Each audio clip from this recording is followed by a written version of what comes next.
أعوذ بالله من الشيطان الرجيم. بسم الله الرحمن الرحيم. السلام عليكم ورحمة الله وبركاته. الحمد لله رب العالمين، والصلاة والسلام على أشرف الأنبياء والمرسلين سيدنا محمد ابن عبد الله رسول الأمين وعلى آله وصحبه ومن تبعهم بإحسان إلى يوم الدين. قال رب اشرح لي صدري ويسر لي أمري واحلل عقدة من لساني يفقه قولي. سبحانك لا علم لنا إلا ما علمتنا إنك أنت العليم الحكيم، ولا حول ولا قوة إلا بالله العلي العظيم. اللهم اهد قلبي وسدد لساني بحق سيدنا محمد صلى الله عليه وسلم. ففهمناها سليمان وكلا آتينا حكما وعلما، وسخرنا مع داود الجبال يسبحن وطير وكنا فاعلين. اللهم اجعلنا أئمة الهدى واجعلنا سببا لهداية الناس. اللهم إنا نسألك علما نافعا ورزقا حلالا طيبا وعملا صالحا متقبلا. آمين يا رب العالمين. أما بعد.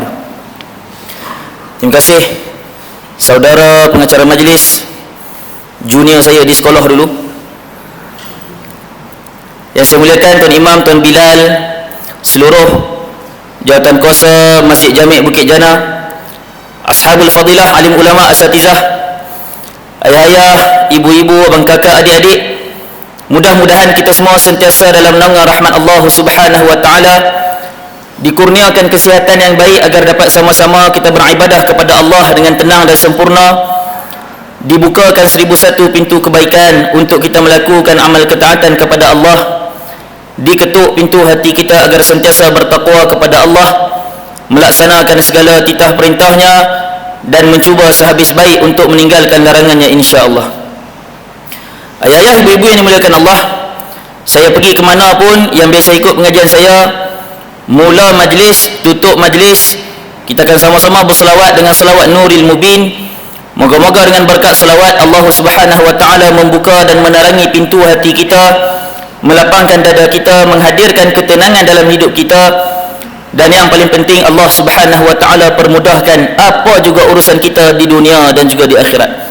Sallallahu Rabbuna ala nuril mubin Ahmadal Mustafa Sayyidil Mursalin. Sallallahu Rabbuna ala nuril mubin Ahmadal Mustafa Sayyidil Mursalin. Sallallahu Rabbuna ala nuril mubin Ahmadal Mustafa Sayyidil Mursalin wa ala alihi wa sahbihi ajma'in. Allahumma salli wa sallim wa zid wa barik ala Sayyidina Muhammad. Alhamdulillah, saya kira ni pertemuan kali pertama di masjid ni. Kali pertama, tapi ada yang kenal, alhamdulillah. Hari ni kebetulan, memang kebetulan ada di Taiping. Pagi di SMK Tengku Menteri, pukul 10.30 SK Kemunting. Jumaat, istihar Jumaat di Masjid Al-Hidayah, Balai Polis Simpang. Surau naik taraf jadi masjid. Duduk di Taiping banyak hari ni. Kebetulan boleh untuk kita sama-sama bertemu pada malam ini. Moga-moga Allah Ta'ala berkati pertemuan kita, insya-Allah. Allahumma amin. Ayah-ayah, ibu-ibu yang dimuliakan Allah, dalam kita nak bicara tentang satu susuk agung tubuh pribadi Nabi kita Muhammad sallallahu alaihi wasallam, yang dalam berbilion-bilion makhluk Allah Subhanahu wa taala cipta, Allah pilih insan yang namanya Muhammad bin Abdullah sebagai kekasih Allah Subhanahu wa taala. Dalam macam-macam pelbagai jenis makhluk Allah taala cipta, kita antara yang terakhir Allah taala cipta.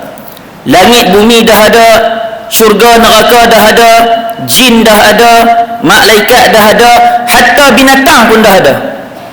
Kita antara yang lewat diciptakan oleh Allah Subhanahu wa taala, tapi Allah pilih kekasih Allah dalam kalangan manusia. Sudah pasti ini satu insan yang istimewa. Manusia bukan manusia yang biasa-biasa.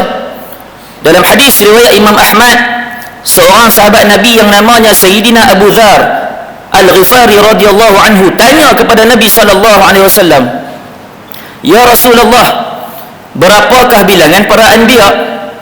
Sayyidina Abu Dzar dia peka, dia nak tahu, nak tanya Nabi berapa sebenarnya jumlah bilangan para anbiya ni. Maka dijawab oleh Nabi sallallahu alaihi wasallam al-qamaqal, mafhumnya bilangan para anbiya itu 120,000 ke 124,000. Bilangan secara tepat wallahu alam 120,000 ke 124,000. Banyak. Sebab tu bila kita mengaji akidah, kita mengaji tauhid, kita wajib beriman kepada semua nabi dan rasul, sama ada kita tahu namanya atau kita tak tahu namanya. Daripada 120,000 ke 124,000, Allah Ta'ala kecilkan kepada 313 ke 315 rasul. Yang beratus ribu tadi tu nabi, Allah Ta'ala kecilkan kepada 313 ke 315 rasul. Kemudian Allah Ta'ala kecilkan lagi kepada 25 orang nabi dan rasul yang wajib kita imani secara terperinci. Nak tak nak kena tahu nama, nak tak nak kena tahu kisah, nak tak nak kena tahu kepada kaum mana mereka ini diutuskan dan apa cerita antara nabi ini dengan kaum mereka. Daripada 25 orang nabi dan rasul, Allah Ta'ala kecilkan lagi kepada ulul azmi minar rusul, rasul-rasul ulul azmi yang 5 tu. Kalau kita hafal siapa yang lahir dulu, siapa beranak dulu, siapa diutuskan dulu, sudah pasti kita akan sebut yang pertama Nabi Nuh, yang kedua Nabi Ibrahim, yang ketiga Nabi Musa, yang keempat Nabi Isa, mai duk nombor 5 baru Nabi kita Muhammad sallallahu alaihi wasallam. Adapun masyayikh kami, para guru kami di Al-Azhar Syarif mengajarkan supaya kita hafal siapa yang lebih dekat kedudukannya di sisi Allah Subhanahu wa taala. Yang pertama Nabi kita Muhammad sallallahu alaihi wasallam, gelarannya Habibullah. Tak ada makhluk lain dapat gelaran ni, hanya Nabi kita Muhammad sallallahu alaihi wasallam yang dapat gelaran ni. Yang kedua Nabi Ibrahim Khalilullah, juga Habib dengan Khalil dua-dua maksud kekasih. Cuma beza Habib martabatnya lebih tinggi daripada Khalil. Yang ketiga Nabi Musa Kalimullah, yang mampu berkata-kata dengan Allah Subhanahu wa taala, duduk nombor 3. Yang keempat Nabi Isa Ruhullah. Kenapa digelar sebagai Ruhullah?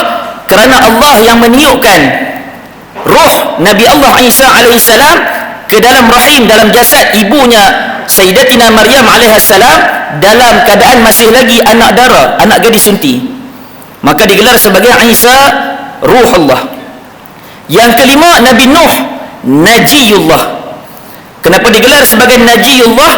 Kerana Allah menyelamatkan Nabi Nuh alaihissalam daripada tufan, banjir besar yang berlaku di zaman Nabi Nuh alaihissalam. Kalau kita perasan ke semua ulul azmi minar rusul ini, rasul-rasul ulul azmi ini, semua ada sandaran, gelaran nama mereka dengan Allah Subhanahu wa taala. Nabi Muhammad Habibullah, Nabi Ibrahim Khalilullah, Nabi Musa Kalimullah, Nabi Isa Ruhullah, dan Nabi Nuh Najiyullah. 120,000, 124,000 kecil jadi 313 ke 315. Kecil lagi kepada 25 orang, kecil lagi kepada 5 orang, tapi Allah pilih seorang aja yang nama Muhammad bin Abdullah. Allah Ta'ala pilih jadi kekasih Allah Subhanahu wa ta'ala. Yang puji Nabi, kata Nabi ni berakhlak mulia. Sebelum manusia memuji Nabi Muhammad sallallahu alaihi wasallam, sebelum Nabi diutuskan, ala ra'si 40 sanah, 40 tahun dah nak masuk 41 dah.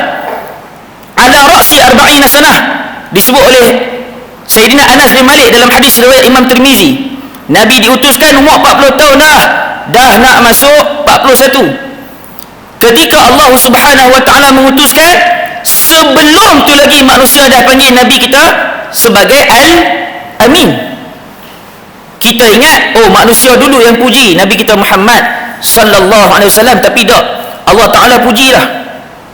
Allah Ta'ala sebut apa dalam Quran? Wa innaka la'ala khuluqin azim. Yang puji tentang akhlak Nabi Muhammad tak mainlah makhluk. Kita kalau makhluk, orang puji kita, kadang-kadang sungguh puji, kadang-kadang dia puji tapi dia perli. Itu makhluk. Sebab tu kita jangan seronok sangat kalau orang puji kita. Nabi kita Muhammad sallallahu alaihi wasallam Allah Taala yang puji. Siapa boleh lawan? Siapa yang boleh sanggah apa yang Allah Subhanahu wa taala sebut dalam Quran? Dah termaktub, itulah sampai bila-bila, wa innaka la'ala khuluqin azim.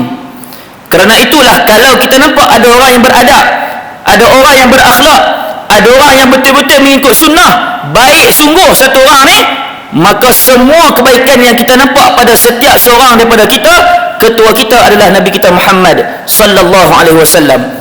Kerana gelaran lain bagi Nabi kita Muhammad sallallahu alaihi wasallam adalah Sayyidul Udaba. Sayyidul Udaba, selain daripada Sayyidul Makhluqin, selain daripada Sayyidul Anbiya wal Mursalin, Nabi kita Muhammad juga digelar sebagai Sayyidul Udaba, pemimpin, ketua, penghulu bagi orang-orang yang beradab. Semua adab yang kita nampak hari ini, semua pemulanya, penunjuk jalannya, pembuka pintunya adalah Nabi kita Muhammad sallallahu alaihi wasallam. Kerana itu satu bayi yang sangat-sangat dinantikan oleh seorang datuk yang mengharapkan keridaan Allah Subhanahu wa taala, tak sabar Tok Wan Nabi kita Muhammad sallallahu alaihi wasallam. Tok Wan Nabi kita lebih kenali sebagai Abdul Muttalib, hamba yang semata-mata menuntut keridaan Tuhan dia. Tapi nama sebenar bagi Abdul Muttalib siapa? Syaibatul Hamd. Syaibatul Hamd. Shin, ya, ba, ta. Jarak, alif, lam, ha, mim, dal. Syaibatul Hamd. Tu nama betul Abdul Muttalib. Tapi kenapa lebih dikenali sebagai Abdul Muttalib? Dia tak takut orang lain, dia semata-mata takut pada Allah. Apa yang hak dia, dia berani tuntut.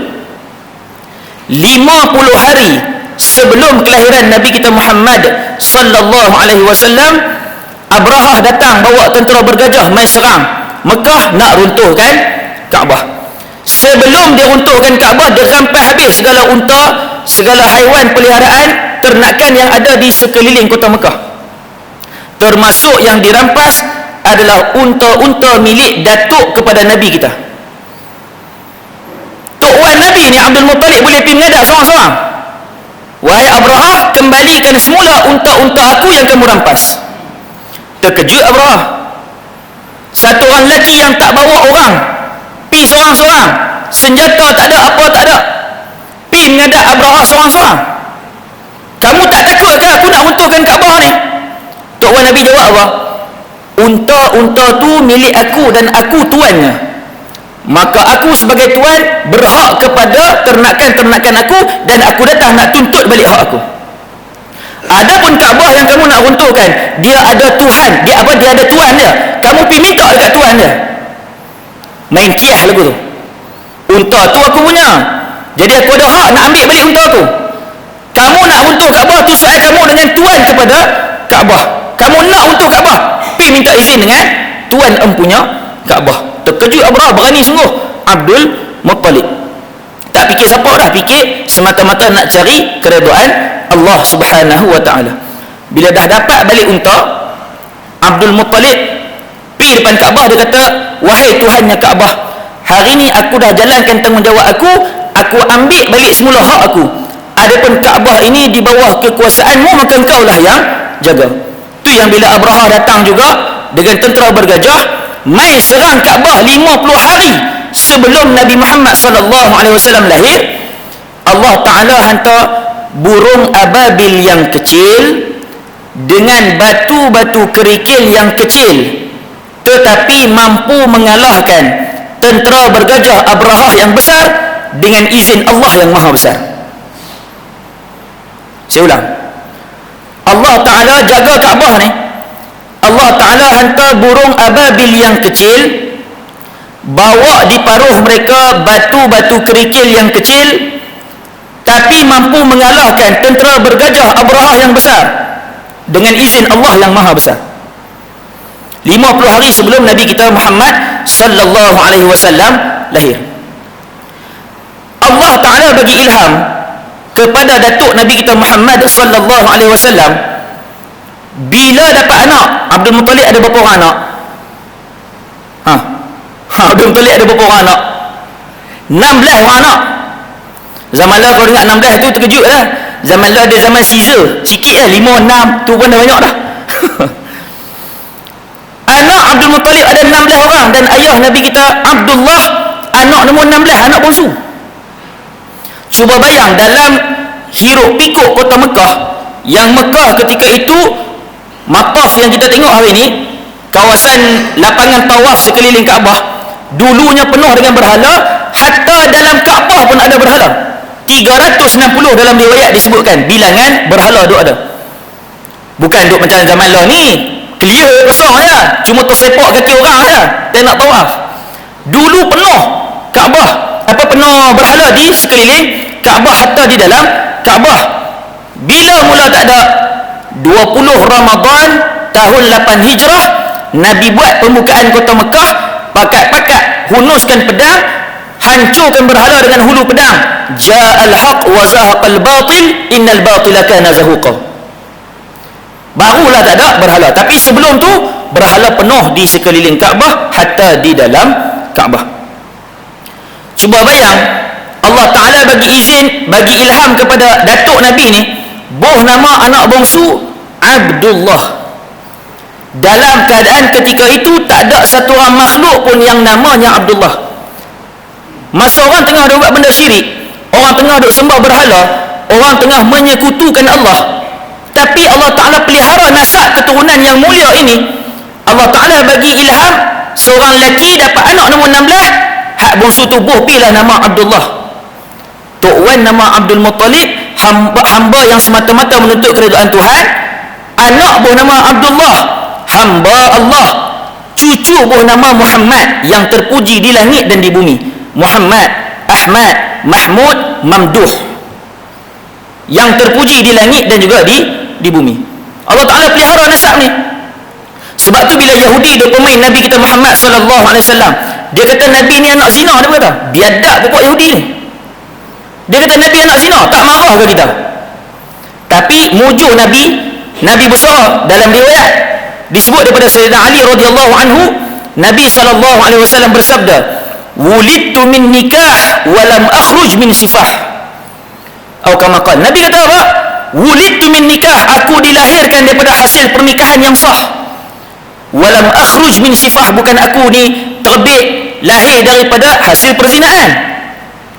Min ladunna Adam, daripada tok wan aku, tok wan kita semua, Nabi kata daripada Nabi Adam alaihissalam, sehinggalah aku dilahirkan oleh kedua ibu dan ayahku, tak ada satu orang pun usul keturunan aku ke atas yang terpalit dengan karat jahiliyah. Kalau nak terpengaruh dengan fahaman jahiliyah pun tak ada. Ini kan pula nak buat macam mana perangai orang Arab jahiliyah, memang tak ada lah.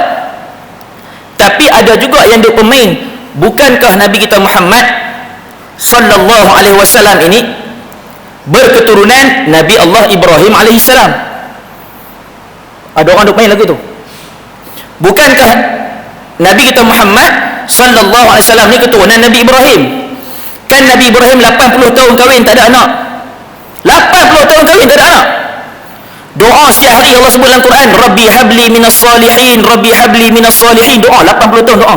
Bukan satu jangka masa yang pendek.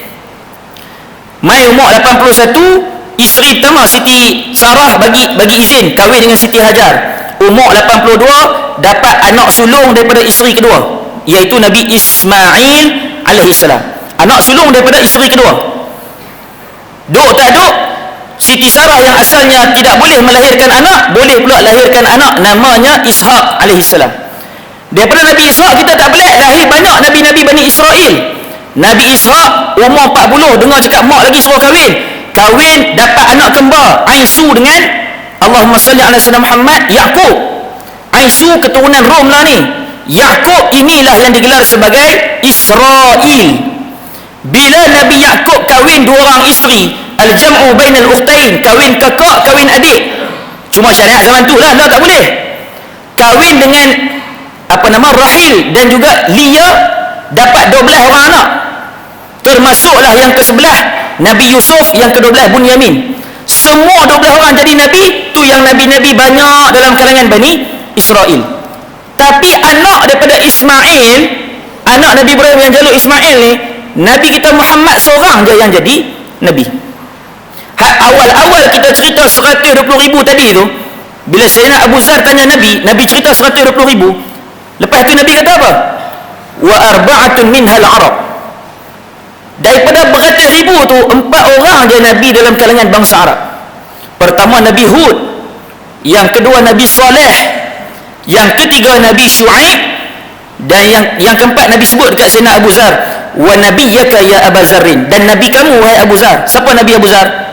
Nabi kita Muhammad sallallahu alaihi wasallam. Jadi nak tak nak bertemu juga nak satu kepada Nabi Allah Ibrahim alaihissalam. Sebab tu digelar sebagai Abul Anbiya. Allah Ta'ala muliakan Nabi Ibrahim sampai pensyariatan zaman kita pun dalam solat kita baca apa? Kama sallaita ala Ibrahim. Nak fikirlah hikmah dia. Tu susu galuh, sirahnya, penceritaan yang begitu. Bila orang kata kat Nabi Muhammad, kalau dah kamu keturunan Ibrahim, bukankah Ibrahim itu ayahnya Azar yang buat berhala, sembah berhala, jual pula berhala? Ini satu penghinaan bagi Nabi kita Muhammad sallallahu alaihi wasallam. Buka kitab Bidayah wa Nihayah, buka kitab Qasas Anbiya, buka kitab Khulasatul Anba. Ayah Nabi Ibrahim yang sebut dalam Quran tu, yang kata ayah, yang bila kata sebut kalimah abi ni, ayah dalam Quran yang duk kata Allahumma salli ala Muhammad, buat berhala, sembah berhala, ajak pula orang sembah berhala, jual pula berhala, tu pak menakan Nabi Ibrahim, bukan bapa kandung. Bapa kandung Nabi Ibrahim bin Tarikh, bukan Ibrahim bin Azar. Jadi kata Al-Imam Mutawalli Sya'rawi rahimahullah dalam kitab tafsirnya, Tafsir Sya'rawi, yang paling faham bahasa Arab adalah orang Arab. Sepatutnya kita pergi rujuk orang Arab lah. Dalam bahasa Arab, kalimah abi, kan, kalau lah dalam masjid ni ada orang panggil abi kan, dia bahasa kat anak dia, suruh anak dia panggil dia abi. Abi lafzun mushtarak, kalimah yang berkongsi makna. Abi ada 3 maksud. Boleh maksud datuk kandung, boleh maksud bapa kandung, boleh maksud bapa saudara. Tu bagi kalimah abi. Datuk kandung, bapa kandung, bapa saudara. Tapi kalau walid confirm bapa kandung, tak boleh kongsi makna. Bila Nabi Ibrahim dalam Quran sebut abi, yang kata Azar tu, itu dimaksudkan bapa saudara Nabi Ibrahim. Jadi salahlah kalau orang kata Nabi Muhammad pun keturunan Nabi Ibrahim, ayah Nabi Ibrahim pun sembah berhala, keturunan tak elok juga. Nampak biadab.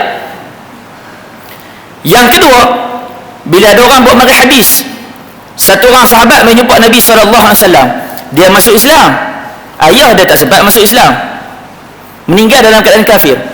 Pergi jumpa Nabi Muhammad SAW, di manakah kedudukan ayah saya?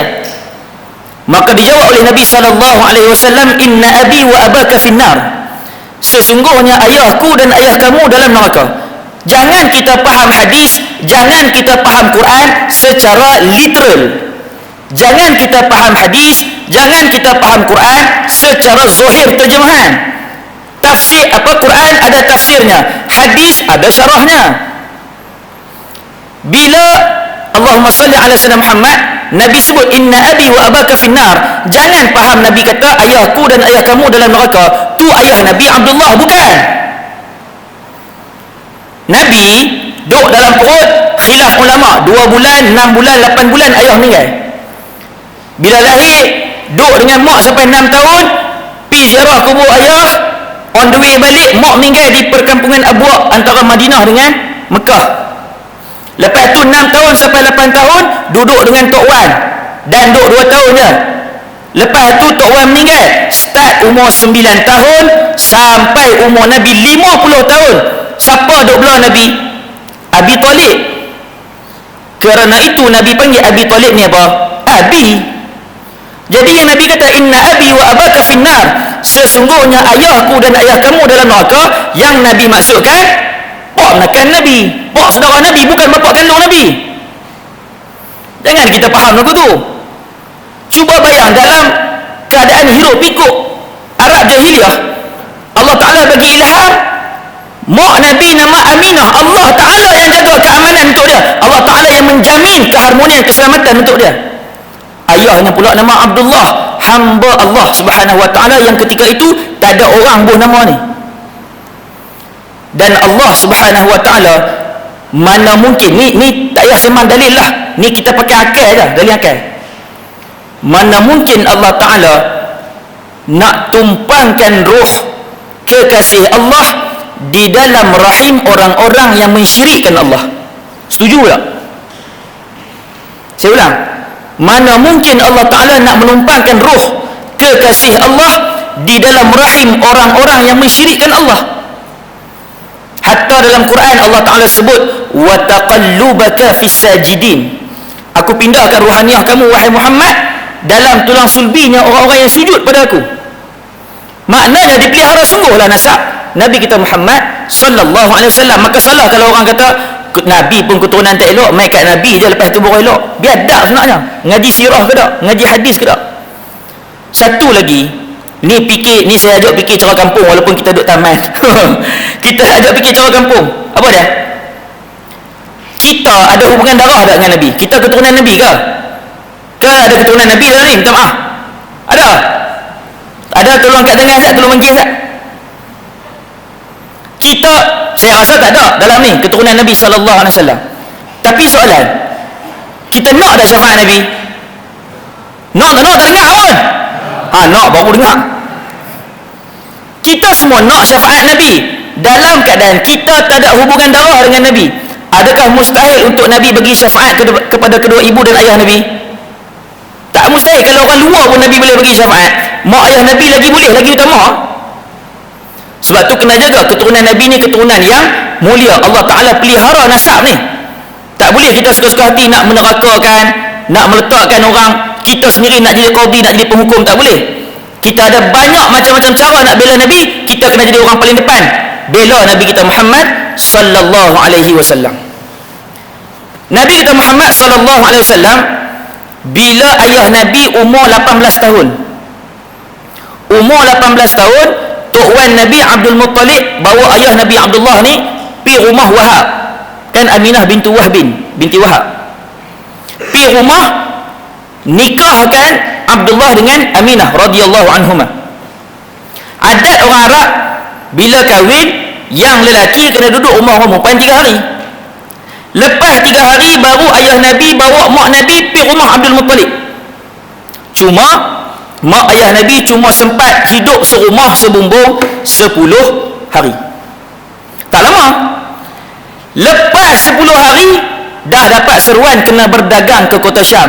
Cuba kalau kita seminggu baru nikah, tiba-tiba orang main kacau, kita maki sebagai dah. Tapi tuntutan kerja nak cari nafkah untuk ahli keluarga, pergi juga, terpaksa tinggal isteri walaupun baru 10 hari. Keluar berdagang ke kota Syam. Kalau kita buka sirah Rahik Maktum ke, Qasas Anbiya ke, Subulul Huda wal Rasyad ke, bila sebut saja Syam, pernah terfikir tak Syam ni sebenarnya di mana? Syam ni sebenarnya di mana? Ramai orang jawab Syria. Saya yakin ramai jawab Syria. Syria tu cuma salah satu daripada cabang Syam. Kalau dulu kitab-kitab sirah kita, nabi-nabi kita, Nabi Syuaib di Madian, Nabi Lut di Urdun, di Jordan, kota Sadum. Banyak nabi-nabi ni bila sebut je kota Syam. Nabi Muhammad pun berdagang kota Syam. Syam ni sebenarnya apa? Hari ni kalau orang kita dengar ada orang sebut Syam, kita terus terbayang 5 negara ni. Pertama Lubnan, kedua Syria, ketiga Jordan, keempat Palestin, kelima tanah haram Israel. Saya ulang pasal ada yang nak tulis. Seronok kalau ada yang tulis ni. Hak lain tak apa lah, ingatan kuat. Lubnan, Syria, Jordan, Palestin, tanah haram Israel. Kalau sebut Syam, hari ni dah pecah jadi 5 negara. Bila ayah Nabi pergi ke Syam, baru tahu kata rupanya isteri di Mekah mengandung. Cuma on the way nak balik, ayah Nabi tak terus balik Mekah, singgah dulu di Yasrib. Pasal di Yasrib ada adik-beradik daripada suku kaum Bani Najjar. Suku kaum Bani Najjar ada di situ. Ada kena mengenal dengan Abdul Muttalib. Jadi singgah Zat. Kalau tak sabit pergi ke kota Syam, tak adanya daripada Mekah sengaja nak pergi Yasrib. Cuma ada larangan daripada Nabi SAW. Cuma larangan ini larangan makruh, bukan larangan haram. Makruh bagi kita sampai la ni tak ada sebab kita pergi sebut Yasrib. Makruh nama Madinah kita pergi sebut Yasrib. Sebab Yasrib satu nama tapi ada tiga makna. Yasrib satu nama tapi ada tiga makna. Yang terkeji, yang tercela, yang mengundang sial. Pasal tu Nabi tak bagi panggil. Yang terkeji, yang tercela, yang mengundang sial. Akhirnya Nabi tukar. Daripada satu nama ada tiga makna, Nabi tukar kepada tiga nama. Pertama, Madinatul Munawwarah, bandar yang bercahaya. Bercahaya sebab apa? Madinatul Munawwarah bi Rasulillah sallallahu alaihi wasallam. Bandar yang bercahaya asbab kehadiran Nabi kita Muhammad sallallahu alaihi wasallam. Tu nama pertama, semua orang tahu, Madinatul Munawwarah. Yang kedua, Yasrib ditukarkan nama kepada Madinatun Nabi. Yang ketiga, Taibah. Tiga nama Nabi tukar. Madinatul Munawwarah pun betul, Madinatun Nabi pun betul, Taibah pun betul. Kalau sengaja-sengaja sebut Yasrib, bukan sebab nak cerita sirah ke apa-apa, tapi kata pergi sebut Yasrib. Nak pergi mana? Pergi Yasrib saya, makruh. Memang ada hadis larangan tu, cuma larangan tu bukan membawa kepada larangan haram, makruh. Ayah Nabi singgah di Yasrib ketika itu namanya. Tengok-tengok, asal-asal nak singgah ziarah sepupu sepapat daripada kaum Bani Najjar. Rupa-rupa itulah jadi tempat persinggahan terakhir bagi ayah Nabi kita Muhammad sallallahu alaihi wasallam. Demam panas, akhirnya meninggal dunia di situ. Di Yasrib, di Madinah hari ini. Nabi Muhammad sebut dalam hadis riwayat Imam Tirmizi radhiyallahu anhu, apa kata Nabi? A'maru ummati ma baina 60 ila 70 wa aqalluhum man yajuzu zalik atau kama qala. Umur umat aku ni, usia umat aku ni, kata Nabi, ma baina 60 ila 70, antara 60 tahun ke 70 tahun. Wa aqalluhum man yajuzu zalik, sikit je, berapa kerat je yang lepas daripada 70 tahun. Adanya umur umat aku ni Allah Ta'ala akan ambil masa 60 ke 70 tu. Ada Allah Ta'ala ambil sebelum 60, tapi sikit, tak ramai. Yang banyaknya 60 ke 70. Ada yang Allah Ta'ala bagi lebih daripada 70, tapi bukan semua dapat peluang tu. Ayah Nabi meninggal di usia yang muda, baru sangat kahwin, baru berapa bulan, usia 20-an dah meninggal dunia, muda.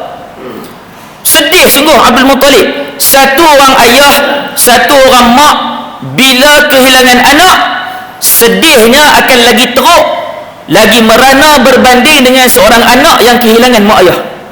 Hilang mak ayah, anak yatim, tapi sedih tu tak seteruk sedih mak dengan ayah yang hilang anak. Sedih dia lagi teruk. Anak yang disangkakan boleh membesar depan mata, boleh ada hidup sendiri, tapi rupa-rupanya tangan yang sambut kelahiran, tangan tu juga yang pergi sumbat dalam lahat. Sedih dia bukan kepala. Maka sedih sungguh Abdul Muttalib, bawa mari cerita ke Mekah. Cuma mujuk mak Nabi ni satu orang wanita yang kuat. Kuat, bukan jenis patah semangat dah. Tetap jaga kandungan tu sungguh. Tu mak Nabi kita Muhammad sallallahu alaihi wasallam. Allah Ta'ala pilih, dialah wanita yang paling mulia di zaman tu. Sebab tu Allah Ta'ala tumpangkan rahim Sayyidatina Aminah, diletakkan roh Nabi kita Muhammad sallallahu alaihi wasallam. Beza penciptaan kita dengan Nabi Adam. Nabi Adam alaihi salam disebut dalam kitab Khulasatul Anba fi Qasasil Anbiya. Azan dulu kat sini. Dok, saya tak tahu, pasal kita tanya tuan rumah. Ada setengah tempat dia azan dulu, pasal orang yang tak mari dia tunggu masuk waktu. Ada setengah tempat jalan pergi lah Ustaz, pukul 10 lah. Macam mana saya tanya tuan rumah? Boleh terus? Okey, baik. Nabi Adam AS diciptakan 120 tahun. Beza dengan kita. Kita 120 hari.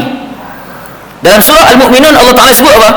ثم خلقنا النطفة علقة فخلقنا العلقة مضغة فخلقنا المضغة عظاما فكسونا العظام لحما ثم أنشأناه خلقا آخر فتبارك الله أحسن الخالقين. 120 hari Allah Ta'ala dah tiup roh untuk kita. Setitik air mani, seketul darah, seketul daging, lepas tu ada tulang belulang, proses terakhir balut lagi sekali tulang belulang tu dengan sekali lagi lapis daging, kemudian Allah Ta'ala tiup roh tu kita 120 hari duduk dalam perut mak, dalam rahim mak, dah ada roh Nabi Adam 120 tahun.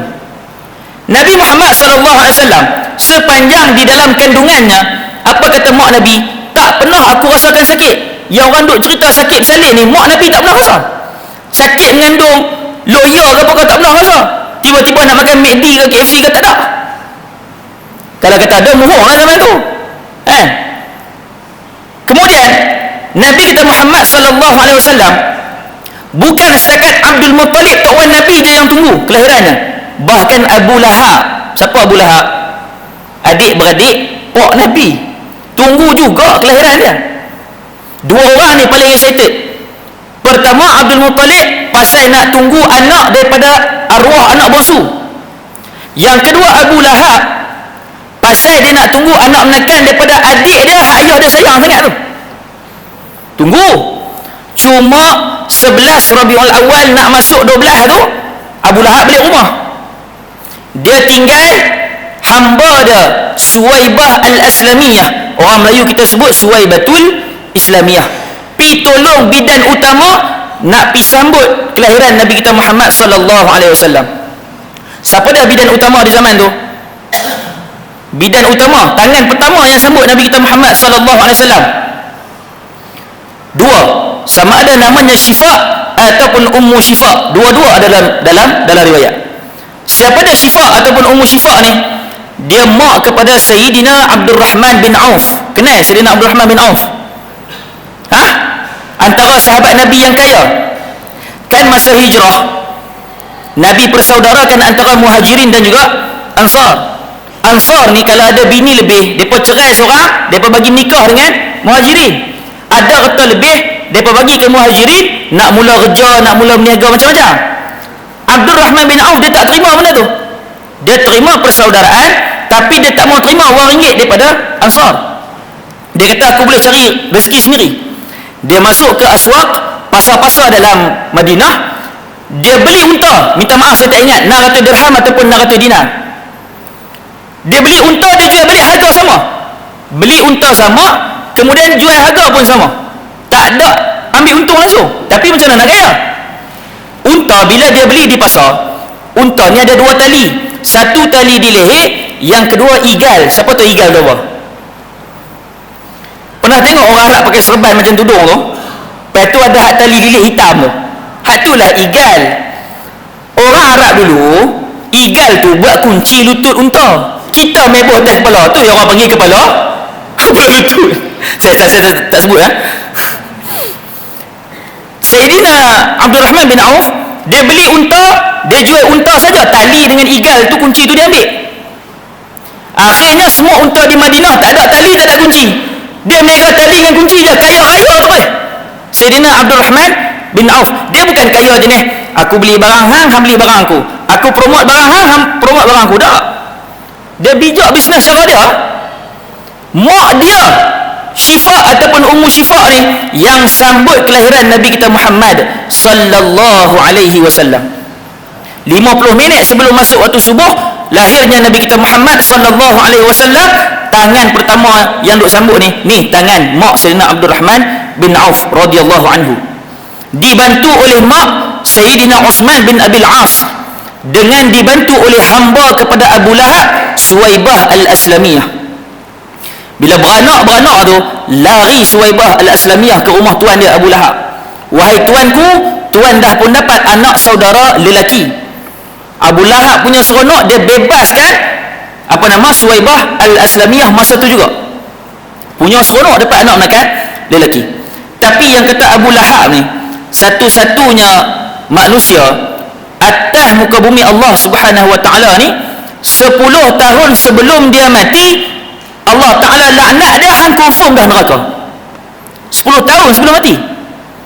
Kes dia maki Nabi SAW bila sampai ke risalah Islam. Dia kata dekat Nabi, tabbal laka ya Muhammad. Dia kata apa celaka kedua tangan kamu wahai Muhammad. Bila dia kata macam tu, yang bela Nabi bukan sahabat. Yang bela Nabi bukan malaikat, Allah Subhanahu wa ta'ala. Terus turun wahyu, tabbat yada abi lahabin wa tab. Allah Ta'ala yang bela Nabi kita Muhammad sallallahu alaihi wasallam. Tapi ni Abu Lahab ni, orang yang sama ni, 10 tahun sebelum mati confirm dah neraka. Dalam hadis yang sahih disebutkan apa? Setiap hari Isnin Abu Lahab akan diringankan azab dia, sebab di dunia dia pernah bergembira dengan sehari, berseronok dengan kelahiran Nabi kita Muhammad sallallahu alaihi wasallam.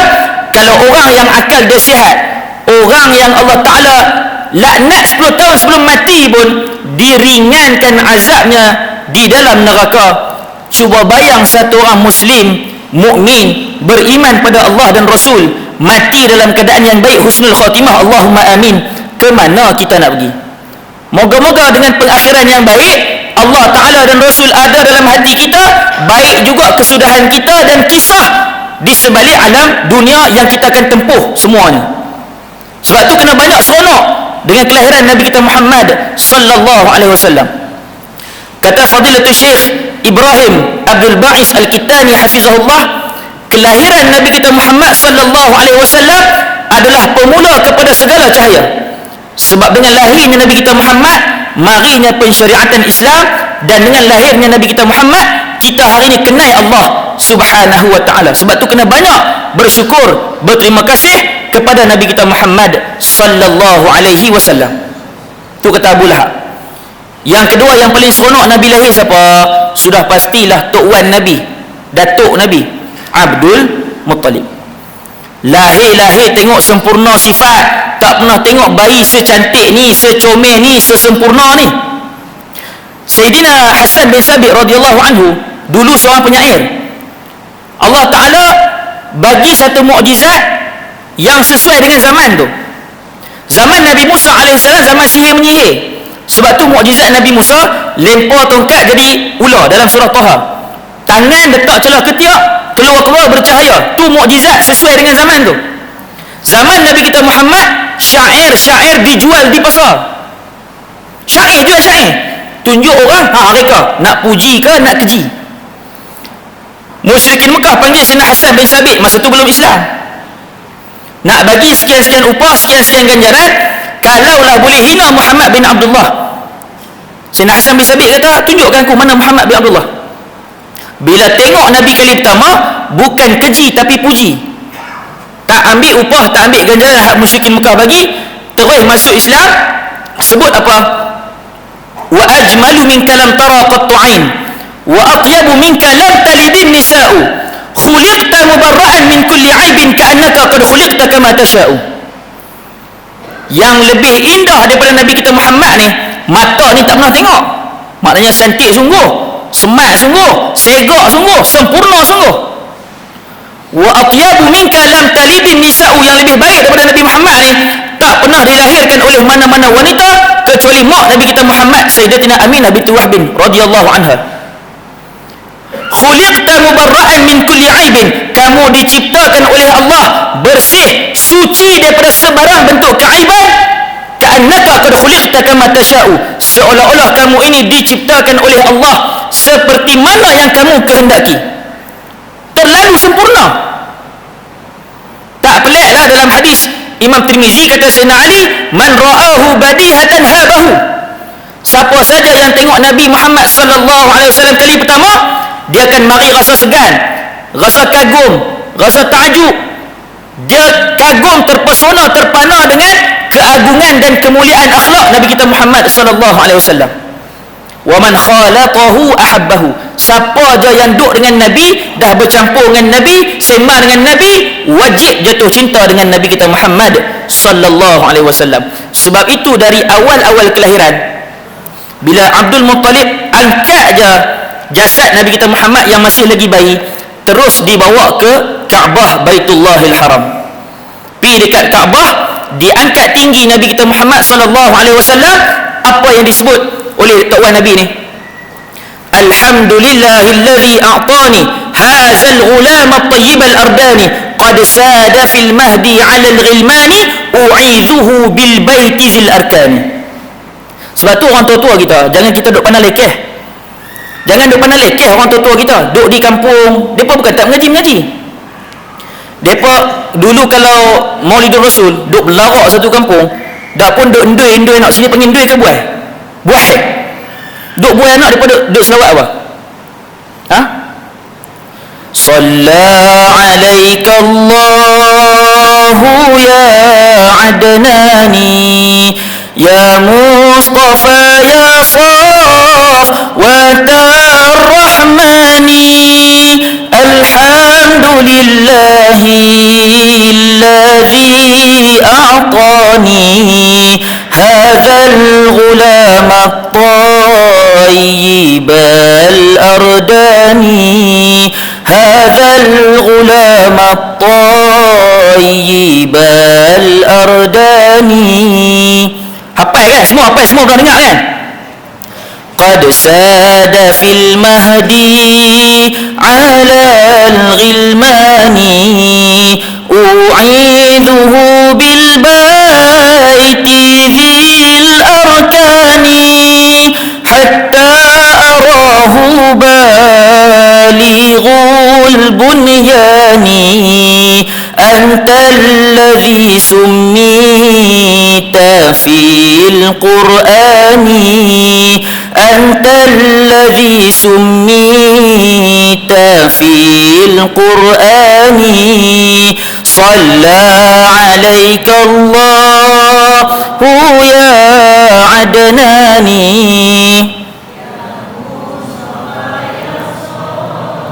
وَتَا الرَّحْمَنِ الْحَمْدُ لِلَّهِ الَّذِي أَعْطَانِي هَذَا الْغُلَامَ الطَّيِّبَ الْأَرْدَانِي هَذَا الْغُلَامَ الطَّيِّبَ الْأَرْدَانِي. Nak sambung tak?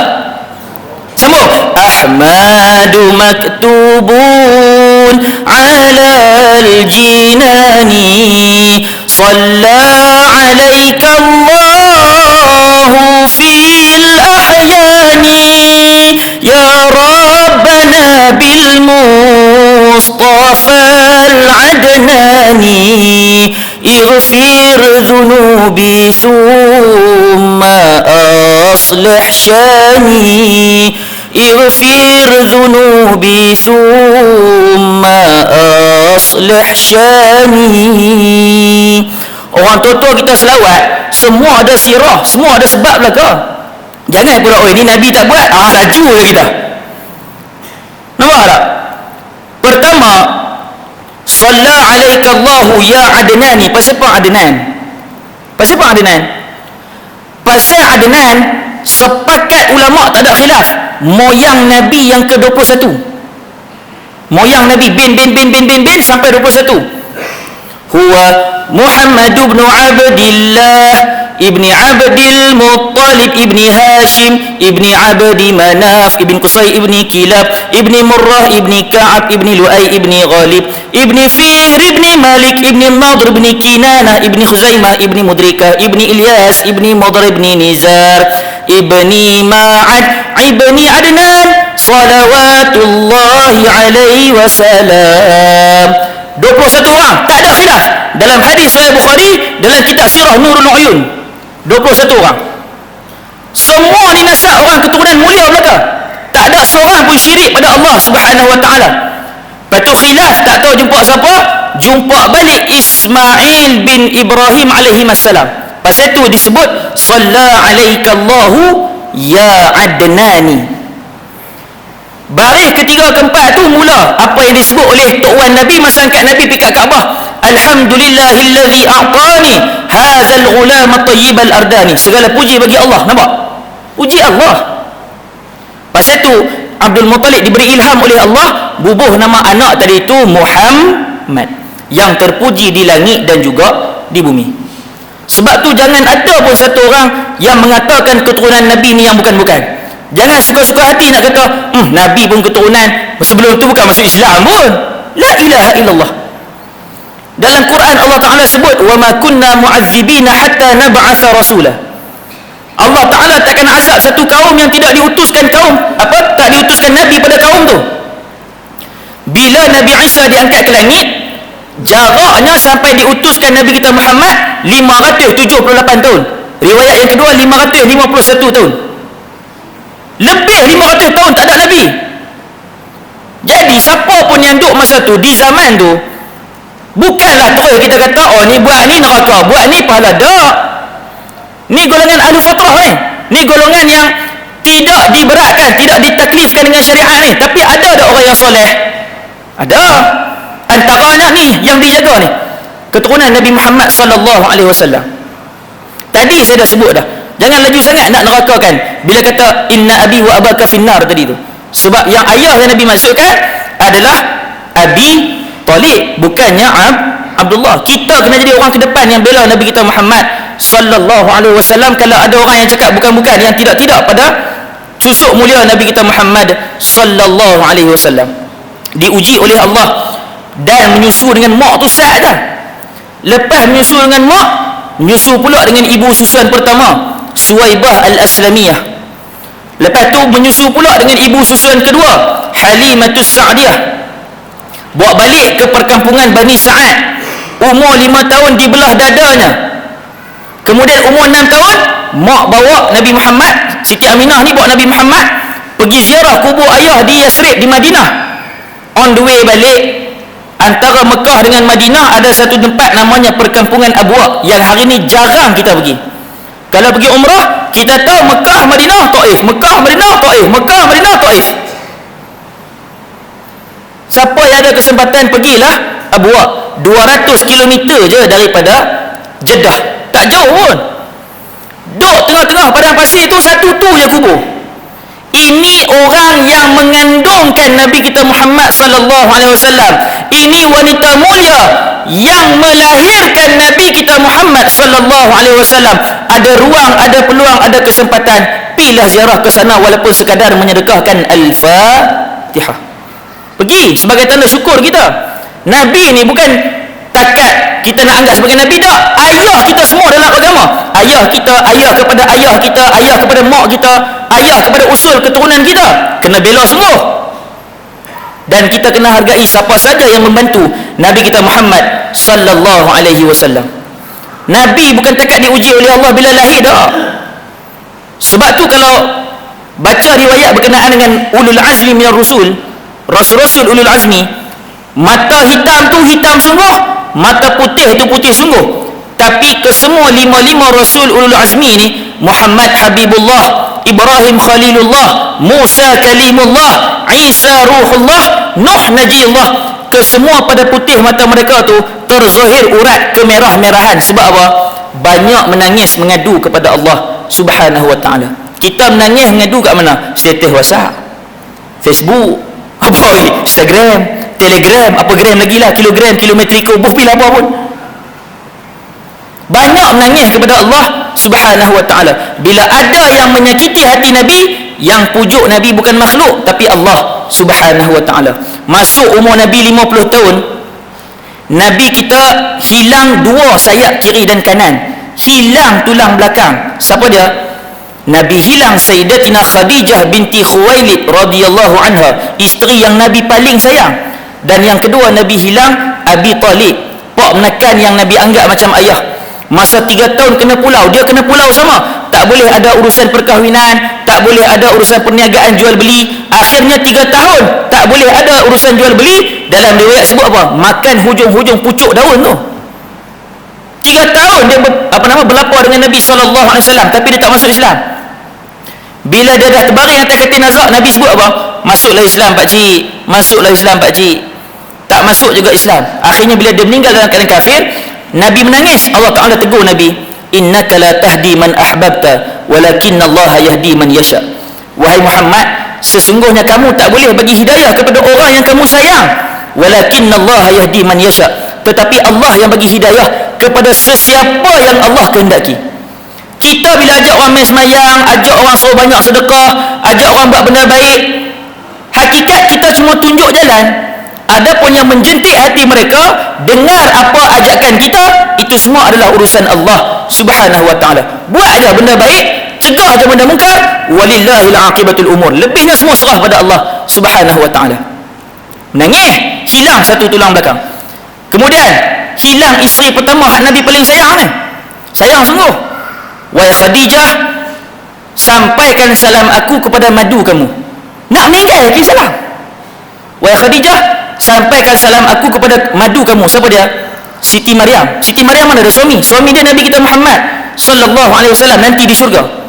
Cuba kita kalau orang rumah tengah duk nazak pesan lagu tu. Dia mangkit dia sikit bagi kita mati dulu baru dia mati. Nabi tak, Nabi boleh pesan. Sampaikan salam kepada Siti Maryam, sebab Siti Maryam salah seorang daripada ketua wanita syurga. Ketua wanita syurga ada 4. Pertama Siti Fatimah radhiyallahu anha. Yang kedua Siti Khadijah radhiyallahu anha. Yang ketiga Siti Maryam radhiyallahu anha. Yang keempat Siti Asyah radhiyallahu anha. Ada orang pernah tanya, Ustaz, pasal apa anak nombor 1, mak nombor 2? Siti Fatimah nombor 1, mak yang melahirkan dia duduk nombor 2, Siti Khadijah. Pasal apa? Pasal dalam darah Fatimah ada darah Rasulullah sallallahu alaihi wasallam. Tu beza dia. Kemudian yang kata Siti Khadijah ni, sejarah antara Siti Khadijah dengan Allah Subhanahu wa taala kita baca setiap kali lepas solat. Kita baca apa?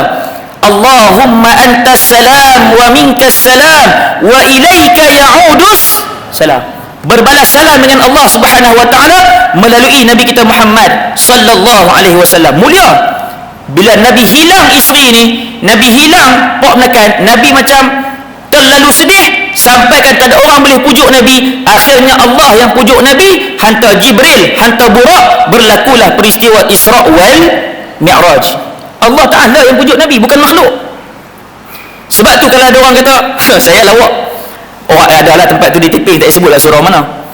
Ustaz, saya alhamdulillah lah masa sembang moral, Ustaz, saya alhamdulillah semua sunnah Nabi saya buat, 2 je saya tak buat. Saya kata apa dia pakcik? Apa dia haji? Saya kata semua sunnah saya buat alhamdulillah, cuma 2 belum lagi. Pertama rambut panjang, pasal dulu kerja. Yang kedua apa? Yang kedua poligami. Astagfirullahalazim. Dia kata hal ni semua saya buat dah, 2 je belum lagi. Saya kata pakcik, rambut Nabi kalau kita mengaji Syama'il Muhammadiyah bukan mesti panjang baru sunnah Nabi. Rambut Nabi ada 3, wafrah, lamah, jummah. Wafrah ni rambut parah cuping, lamah ni rambut parah tengkok, jummah baru rambut cecah bahu atau melepasi bahu. Kalau kita duk rambut kita macam orang lelaki lah ni, ada tak Nabi pernah buat? Ada. Cuma beza kita perkara rambut niat ikut sunnah ke tak, tu je. Sebab yang membezakan antara adat dan ibadat adalah niat. Satu dah jawab dah. Yang kedua dia tunggu. Kau mesti tunggu saya nak jawab apa. Saya kata pakcik, kalau orang poligami tu dia kata dia sunnah, tu terpulang kat dia lah. Dia mampu, tu kemampuan dia, tu cerita dia. Kita tak tahu kamus kehidupan orang. Tapi yang kita monogami ni, yang ni pun sunnah juga. Kata guru kami Fadilatul Syekh Yusri Ibn Rusdi Syekh Jabar Al-Hasani Al-Husaini hafizahullah, sepanjang Nabi hidup dengan Sayyidatina Khadijah, Nabi tak kahwin lain. Betul tak? Sepanjang Nabi hidup dengan Siti Khadijah, Nabi tak kahwin lain. Bila Khadijah dah wafat, baru Nabi kahwin. Banyak apa tu? Tapi adakah Nabi buat ikut hawa nafsu? Tak. Allah Ta'ala sebut dalam Quran, wa ma yantiqu 'anil hawa in huwa illa wahyun yuha. Bukan buat ikut hawa nafsu dah, semua wahyu daripada Allah. Lalat saya kata pakcik tu, pakcik, Sayyidatina Khadijah meninggal dunia umur 65. Pakcik tahu tak umur isteri Nabi yang kedua, Sayyidatina Saudah binti Zam'ah radhiyallahu anha, umur berapa masa Nabi kahwin? Isteri pertama meninggal umur 65, isteri kedua umur 66. Nak ke pakcik? Dia kata tak boleh buat apa dah Ustaz. Dia kata umur 66 tak boleh buat apa dah. Maksudnya kahwin nak apa? Saya kata hakikatnya kehidupan kita ni ada dipenuhi dengan sunnah-sunnah Nabi Muhammad sallallahu alaihi wasallam. Beza dia mengaji atau tak mengaji. Beza yang kedua, niat ataupun tak niat. Kalau niat, kita boleh membezakan mana ibadat, mana adat. Rugilah kalau semata-mata adat lah.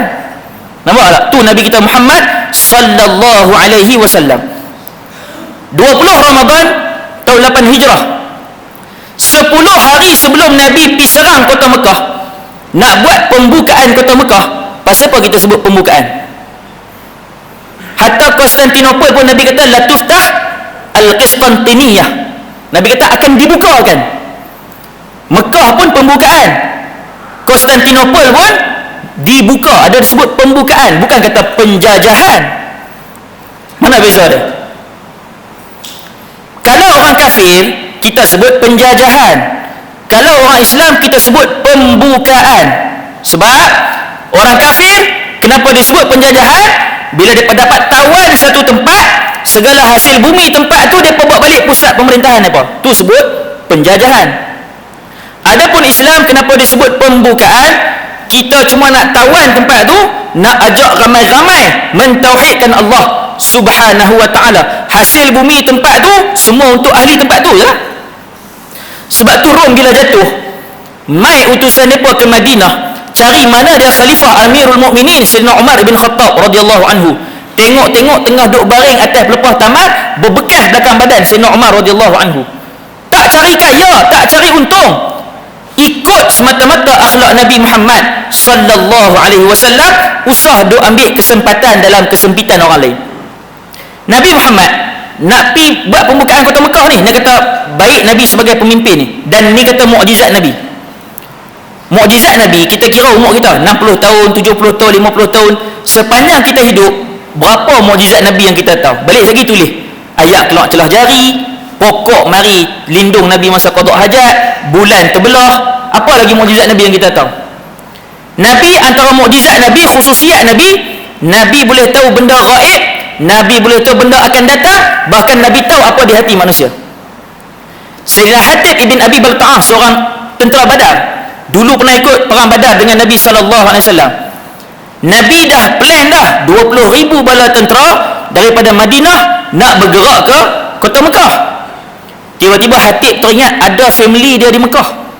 Dia buat satu surat bagi dekat perempuan tua on the way nak balik Mekah. Bagi tahu dekat ahli keluarga dia, kalau tentera Islam datang jangan keluar rumah. Nabi tahu dia buat surat tu. Bahkan Nabi tahu dia bagi kat siapa dan sorok kat siapa. Nabi panggil Sayyidina Ali ibn Abi Talib radhiyallahu anhu, Nabi panggil Sayyidina Miqdad ibn Aswad radhiyallahu anhu, dengan lagi seorang saya tak ingat, minta maaf, 3 orang. Nabi kata kamu pergi di satu wadi. Wadi ni lembah antara 2 gunung, di bawah satu pohon ada seorang wanita tua tengah duduk berehat. Mintakan surat yang dia sembunyi dekat sanggul kepala dia. Orang Arab dulu sembunyi kat sanggul kepala, orang tua-tua kita dulu sembunyi celup tu. Orang Arab sembunyi dekat sanggul.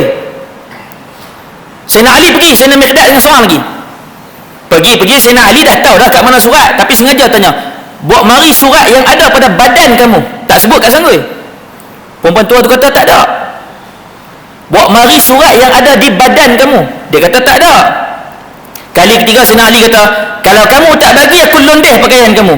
Di sini kata Asy-Syahid Syekh Ramadan Al-Buti rahimahullah, harus hukum dia, kita nak ugut seseorang kalau kita confirm dia salah.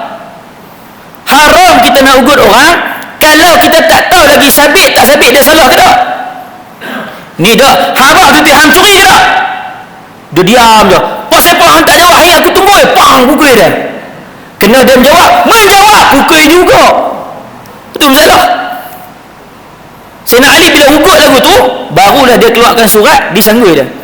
Dapat surat tu, Sayyidina Ali balik Madinah 10 Ramadan. Balik Madinah bagi surat kat Nabi. Nabi kata panggil Hatib main duduk depan aku. Sayyidina Hatib datang, Nabi kata ma hadza ya Hatib. Ni apa dia ni, surat apa ni Hatib? Terkejut Sayyidina Hatib. Dia bagi surat tulis sembunyi-sembunyi. Nak bagi dekat utusan pun sembunyi-sembunyi, tak nak siapa tahu. Dia dengan orang perempuan tua tu je yang tahu. Tapi Nabi tahu. Nabi tak marah dia terus. Nabi tanya ma hadza ya Hatib. Ni apa dia ni Hatib? Sayyidina Umar duduk tepi Nabi, dia kira biar aku pancung munafik ni ya Rasulullah. Dia balik munafik terus tu. Nabi tegur dia. Nabi kata ini urusan antara aku dengan dia, bukan dengan kamu wahai Umar. Yang kedua, dia ni ahli Badar. Ahli Badar kan Allah Ta'ala sebut if'alu ma syi'tum faqad ghafartu lakum. Buat pilah apa pun aku ampun belaka dah. Bukan pasal Allah Ta'ala bagi lesen ahli Badar buat dosa dah, tapi ahli Badar kalau dibuat dosa pun, izin buat dosa pun, mereka tak nak buat. Sayyidina Hatib kata ya Rasulullah, saya tak ada niat nak buka rahsia kita yang kita nak pergi serang kota Mekah. Yang saya nak adalah supaya ahli keluarga saya selamat, tak ada seorang pun keluar. Saya tak mau ada yang terbunuh, saya tak mau ada yang cedera. Cuma Nabi bijak, Nabi memimpin, Nabi tak terus hukum. Nak hukum Sayyidina Hatib pasal pecah rahsia ke apa, tak. Nabi tanya. Cuma kebimbangan Nabi, kalaulah surat tu betul sampai Mekah, confirm ke cerita tu boleh ada dalam rumah apa nama Sayyidina Hatib je? Tak, habis kampung satu Mekah tau. Kan? Puan macam kita lah. Hang dengan habang kau orang, kau habangkan hang seorang je. Mohong esok sekampung tau. Tambah malah ada geruk rosak. Nabi bijak memimpin tu, tak terus hukum orang. Nabi bukan jadi perongai, tak. Dalam Syama'il Muhammadiyah ada sebut ke Nabi kalau marah, sahabat kalau perasan Nabi marah kalau ada orang langgar syariat, yang tu Nabi marah. Sahabat akan nampak ada urat timbul di antara dua kening Nabi SAW. Tu Nabi.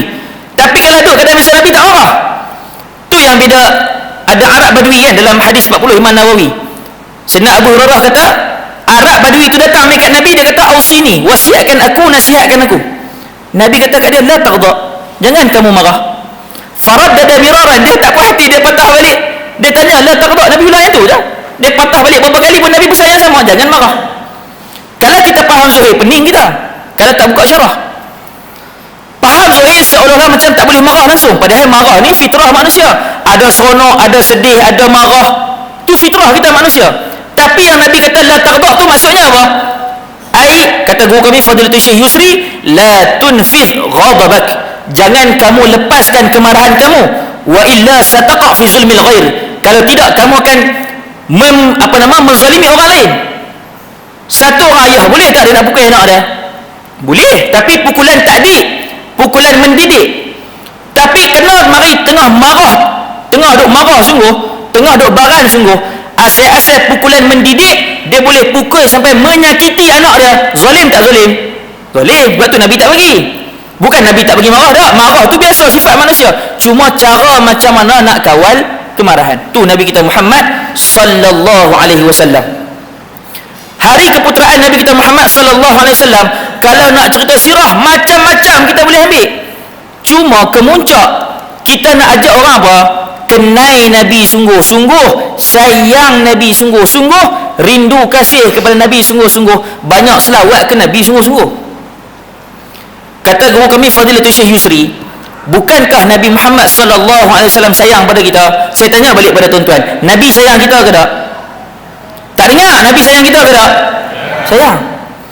Kan dalam hadis 7 golongan yang dapat naungan Allah Subhanahu wa taala, antaranya adalah mereka yang dua orang saling berkasih sayang kerana Allah, dapat naungan ketika mahsyar esok di mahkamah, di pengadilan Allah Subhanahu wa taala.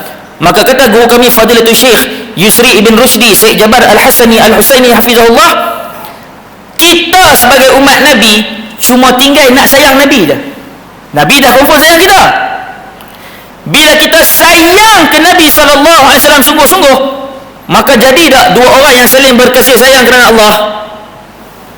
Moga-moga dapatlah naungan Allah Subhanahu wa ta'ala. Kita nak jumpa Nabi ni sungguh-sungguh ni. Dalam Sunan Abi Daud Nabi sebut apa? Ana faratukum 'alal haud. Nabi kata, atau kama qal, aku tunggu kamu ni wahai umatku di mana? Di haud, telaga Kausar Nabi Muhammad sallallahu alaihi wasallam. Nabi-nabi lain ada satu telaga je untuk umat dia. Tapi Nabi Muhammad ada dua telaga. Satu sebelum titian sirat, yang kedua selepas titian sirat. Siapa yang nak jadi ahli syurga, minum air telaga Kausar tu daripada telapak tangan Nabi kita Muhammad sallallahu alaihi wasallam. Besar tak besar telaga ni ayah-ayah ibu-ibu. Dalam hadis riwayat Sunan Abi Daud Nabi sebut apa? Haudhi masiratu syahrin atau kama qal. Nabi kata telaga haud aku, telaga Kausar aku, masiratu syahrin, 1 bulan perjalanan, 1 bulan perjalanan panjang, 1 bulan perjalanan lebar. Besar sungguh. Tak terbayang kita mahsyar ni macam mana. Kita tengok sendiri sudahlah berapa ramai umat Nabi hari ni. Masjid sini ada, surau sana ada, surau sana ada, masjid sana ada, masjid sana ada. Ni zaman ni. Zaman lain tak tahu. Sebab tu Nabi kata haudhi masiratu syahrin. Luas ada saja 1 bulan perjalanan, panjang 1 bulan perjalanan. Siapa yang dapat minum kedua-dua telaga Kausar Nabi Muhammad sallallahu alaihi wasallam, syurgalah tempat dia. Moga-moga kita dalam kalangan orang yang dapat minum tu. Allahumma amin. Amin lah. Lambat amin, doa angkat lah. Allahumma salli ala sayyidina Muhammad, dan berselawat kepada Nabi kita Muhammad sallallahu alaihi wasallam, satu-satunya amalan yang Allah takkan tolak sampai bila-bila. Orang lelaki kalau tak hafal surah Al-Ahzab ayat 56, cerai lah. Pasal Tok Khatib duk baca tiap-tiap minggu surah Al-Ahzab ayat 56. Innallaha wa malaikatahu yusalluna 'alan nabi ya ayyuhallazina amanu sallu 'alaihi wa sallimu taslima. Ayat ni turun 2 Hijrah bulan Syaban. Tahun 2 Hijrah bulan Syaban. Bila mana Allah Taala kata Allah dan para malaikat berselawat kepada Nabi kita Muhammad sallallahu alaihi wasallam, baru Allah suruh kita, hai orang beriman, ya ayyuhallazina amanu sallu alaihi wa sallimu taslima. Selawat dan salamlah kepada Nabi kita Muhammad sallallahu alaihi wasallam. Dua soalan saya nak tanya ya ibu-ibu. Dalam ayat tadi tu, ada tak Allah Taala kata kamu nak selawat hanya sekian-sekian lafaz je? Tak ada. Ada tak Allah Taala kata nak selawat hanya sekian-sekian waktu je? Tak ada.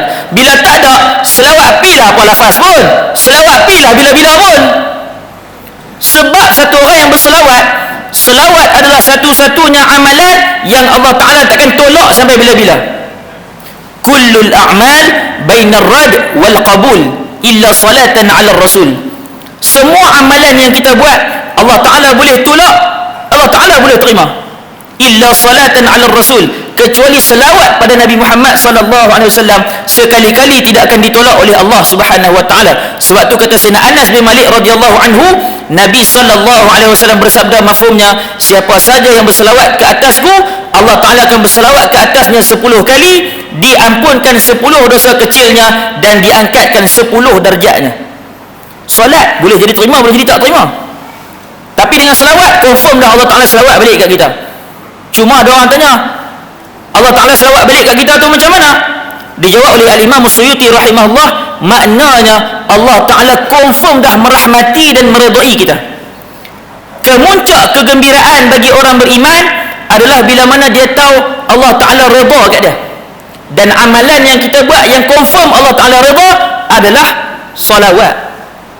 Kita memuji kekasih Allah, moga-moga kita juga akan dikasihi oleh Allah. Tu matlamat kita.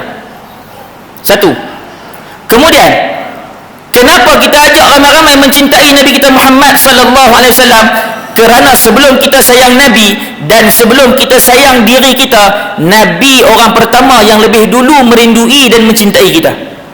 Bukti dia, bila Nabi masuk dia Fathu Mekah, kata Sayyidina Abdullah bin Abbas radhiyallahu anhu, kepada Sayyidina Abdullah bin Abbas, satu-satunya sahabat Nabi yang dapat doa Allahumma faqihu fid din wa 'allimhu at-ta'wil wahdihi siratal mustaqim. Dia bijak orang dia. Dia kata dalam hadis Imam Tirmizi, satu hari Sayyidina Abu Bakar tegur Nabi masa Fathu Mekah, ya Rasulullah qad shibta, wahai pesuruh Allah, saya tengok tuan ni dah beruban. Kalau siapa buka Syama'il Muhammadiyah, dalam tu ada satu bab uban Rasulullah sallallahu alaihi wasallam. Kata Sayyidina Abdullah bin Umar, uban Nabi tak lebih daripada 20 helai. Khilaf, ada hadis dalam tu ada 11, ada 14, ada 17. Soalan saya, suami kata sayang isteri, isteri kata sayang suami, pernah kira ada uban? Pernah kira ada uban? Kata apa? Tak payah kira Ustaz, uban semua dah. Senang dia buat lagu tu. Sahabat punya sayang ke Nabi sampai uban Nabi pun dapat kira. Nabi beruban 4 tempat.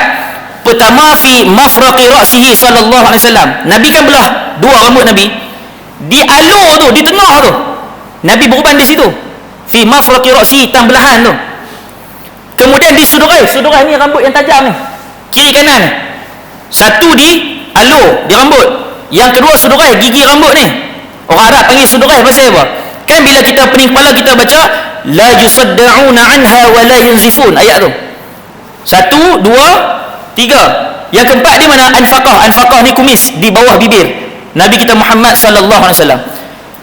Sayyidina Abu Bakar dia tengok Nabi, padahal dia muda 2 tahun daripada Nabi, dia dah beruban habis satu kepala lah. Cuma dia pelik bila Nabi dah beruban. Dia kata, ya Rasulullah qad shibta, saya tengok Rasulullah ni dah beruban. Maknanya dia peka sungguh ke Nabi, dia perhati Nabi atas bawah. Nabi kata, wahai Abu Bakar, 2 riwayat, syayyabatni Hudun wa akhawatuha, aku ni beruban pasal aku fikir surah Hud dengan adik-beradik dia. Riwayat yang lain yang menceritakan secara tafsir, syayyabatni Hudun wal waqi'atu wal mursalatu wa amma yatasaaluna wa idza syamsu kuwirat. Wahai Abu Bakar, aku ni berubah sebab aku fikir surah Hud, surah Al-Waqi'ah, surah Al-Mursalat, surah An-Naba dan juga surah At-Takwir. Apa persamaan antara 5 surah ni? Cerita pasal Nabi dulu dengan umat dulu, cerita pasal azab siksa hari akhirat, cerita pasal adanya pembalasan di hari kebangkitan. Cuma kenapa Nabi sebut dulu surah Hud? Kata para ulama yang mensyarahkan hadis, kerana di dalam surah Hud satu-satunya surah di dalam Al-Quran yang ada ayat fastaqim kama umirt. Nabi tak bimbang pasal istiqamah diri Nabi, sebab iman Nabi ni yazid wala yanqus, duk naik tak pernah turun, tak pernah kurang, duk bertambah je. Ni iman kita ni yazid wa yanqus, ada masa tambah, ada masa kurang. Ada hari kita lah tok wali dalam Bukit Janah ada hari kita hak paling hawak kawak sekali, besok aku lah. Nabi bimbang boleh tak umat Nabi ni istiqamah dalam iman, boleh tak istiqamah dalam Islam, boleh tak istiqamah buat benda-benda baik, boleh tak istiqamah tinggalkan benda-benda mungkar, boleh tak istiqamah sampai dapat husnul khatimah. Tu Nabi bimbang fikir pasal kita. Kalau kita pun balok lagi, malas lagi nak fikir pasal Nabi, selawat ke Nabi sehari walaupun 10, 50, 100, malu kita dengan Nabi sallallahu alaihi wasallam. Fikir pasal kita sampai beruban pula. Jangan sampai kita jadi umat yang tak mengenang jasa Nabi kita Muhammad sallallahu alaihi wasallam. Nabi Musa alaihi salam minta pada Allah nak jadi umat Nabi akhir zaman, Allah tak kabulkan. Nabi Ibrahim alaihi salam nak minta kepada Allah jadi umat Nabi akhir zaman pun Allah tak kabulkan. Cuma Allah janji dengan Nabi Ibrahim, daripada tulang sulbi kamu inilah, daripada susu gala keturunan kamu inilah akan lahir Nabi akhir zaman. Sebab itu Nabi Ibrahim digelar sebagai Abul Anbiya, bapa bagi sekalian para nabi. Dan Allah muliakan Nabi Ibrahim sampai dalam tahiyat kita baca kama sallaita ala Ibrahim. Nabi kita Muhammad, kalau ada orang peleceh, Nabi kita Muhammad ni yang paling cantik, paling sempurna antara para nabi, paling sempurna. Allah Ta'ala dalam duk uji Nabi, Allah Ta'ala muliakan Nabi. Cuma kita perasan tak perasan? Nabi Musa, doa apa yang paling famous Nabi Musa yang kita duk baca? Hatta ustaz-ustaz sebelum ceramah pun duk baca doa tu. Rabbi syrahli sadri wa yassirli amri wahlul 'uqdatan min lisani yafqahu qawli. Pasal apa? Nabi Musa kan anak angkat Fir'aun. Fir'aun kan test Nabi Musa, lah termakan bara api. Tu yang Nabi Musa ada masalah dalam berkata-kata. Bila dilantik jadi Nabi, Nabi Musa doa pada Allah, Rabbi syrahli sadri, ya Allah lapangkan dadaku, wa yassirli amri, permudahkan urusanku, wahlul 'uqdatan min lisani, huraikan simpulan yang ada di lidahku, yafqahu qawli, supaya siapa yang dengar kalamku mudah untuk faham apa yang aku kata. Tapi yang Nabi Musa ni, Nabi yang sama ni, tak sedikit pun kita mengurangkan darjat Nabi Musa. Cuma kita cerita mulia Nabi Musa, mulia lagi Nabi kita Muhammad sallallahu alaihi wasallam. Mulia Nabi Ibrahim, mulia lagi Nabi kita Muhammad sallallahu alaihi wasallam. Apa bukti dia? Kita buat mari dalil Quran. Nabi Musa doa pada Allah, Rabbi syrahli sadri, Rabbi syrahli sadri, Rabbi syrahli sadri. Ya Allah lapangkan dadaku. Nabi Muhammad tak ada doa, Allah Ta'ala bagi dah, alam nashrah laka sadrak. Wahai Muhammad, bukankah kami telah lapangkan dada kamu? Nampak? Tu kelebihan. Kelebihan ni Allah Ta'ala boleh bagi, tak ada minta lagi boleh dapat lah. Contoh macam Nabi Ibrahim lawan dengan Namrud, lah Namrud buh dalam manjani. Tahu manjani? Manjani bukan manjakani lah. Manjani ni hak lastik besar tu masa perang zaman dulu, buh batu besar lempak nak bagi pecah tembok, tu manjani. Namrud letak Nabi Ibrahim dalam manjani, lempak masuk dekat dalam kawah berapi. Mari Jibril alaihissalam nak tolong Nabi Ibrahim. Nabi Ibrahim kata apa dekat Jibril? Amma ilaika fala. Kalau dengan hang tak payah. Oh tu dia Nabi Ibrahim cakap dekat Jibril. Padahal Jibril ni 600 sayap, 300 kanan 300 kiri, buka satu sayap gelap habis halang semesta. Nabi Ibrahim boleh kata apa? Amma ilaika fala. Kalau dengan hang tak payah.